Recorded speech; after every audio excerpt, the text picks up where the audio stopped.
Diego Armando Maradona, যাকে আমরা সবাই ফুটবলের রাজপুত্র বলে জেনে থাকি। তার পুরো নাম দিয়েগো আর্মান্দো মারাদোনা এবং আমরা সবাই তাকে মারাদোনা বলেই চিনে থাকি। ওনার জন্ম 30শে অক্টোবর 1960 সালে। জন্মস্থান আর্জেন্টিনা। আপনারা সবাই জানেন তিনি আর্জেন্টিনার হয়ে খেলতেন, কিন্তু তিনি 16 বছর বয়সে তিনি প্রথম আর্জেন্টিনা জুনিয়র্সের হয়ে মাঠে নামে। তারপর তাকে ফিরে তাকাতে হয়নি। 1976 থেকে 81 দীর্ঘ 5 বছর 167টি ম্যাচ খেলে 111টি গোল করেছে আর্জেন্টিনা জুনিয়র্সের হয়ে। তারপর তিনি সেই ক্লাব ছেড়ে চলে যায় বোকা জুনিয়র্সে। 1 বছরের জন্য 40 ম্যাচে 28 গোল করে তারপরেই স্পেনের সবচেয়ে বড় নামী ক্লাব বার্সেলোনায় গিয়ে যোগদান করেন।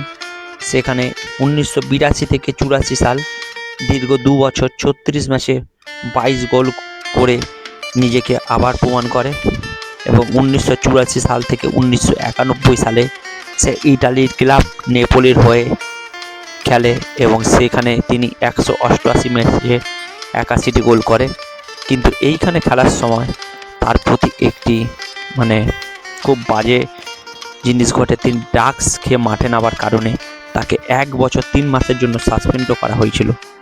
তারপর তিনি চলে যায় সেভিয়াতে। 1992-93 সালে 26 ম্যাচে 5 গোল করে নিজেকে আবার প্রমাণ করে। তারপর 1993 থেকে 94 সালে নিউ ওয়েস্ট ওল্ড বয়েসের হয়ে 5 ম্যাচে কোনো গোলই করতে সক্ষম হয়নি। এইখানেও একটি টুইস্ট এসে দাঁড়ায় 1994 সালে ওয়ার্ল্ড কাপে। সেই ডাকজনিত কারণে তাকে ওয়ার্ল্ড কাপ থেকে নিষিদ্ধ করা হয় এবং তিনি আর সেই বিশ্বকাপ খেলতে পারেনি। আর বিশ্বকাপ বলতে তার সবচেয়ে বড় জয় 1986 সালে বিশ্বকাপ, এবং সেখানে তিনি একটি আলোচিত বিষয় হয়ে দাঁড়িয়েছিল তার হ্যান্ডবলের গোল, যেটাকে বলা হয় হ্যান্ড অফ গড। এবং আপনি জানলে অবাক হবে, আর্জেন্টিনার হয়ে 91 ম্যাচে 34 গোল করা আর্জেন্টিনার এই তারকা তিনি একটি ওয়ার্ল্ড কাপ ট্রফিও হাতে পেয়েছেন। ফুটবলার ছাড়াও তিনি অনেক ক্লাবে কোচিংও করিয়েছে। 1995 সালে রেসিং ক্লাব, 2008 থেকে 2010 আর্জেন্টিনা জাতীয় দলে, সেখানে একটি বিশ্বকাপে অংশগ্রহণ করেছিল এই দলটি 2010 সালে, কিন্তু সেখানে হেরে যায় মেসি এবং মারাদোনার যুগলবন্দি হিসেবে।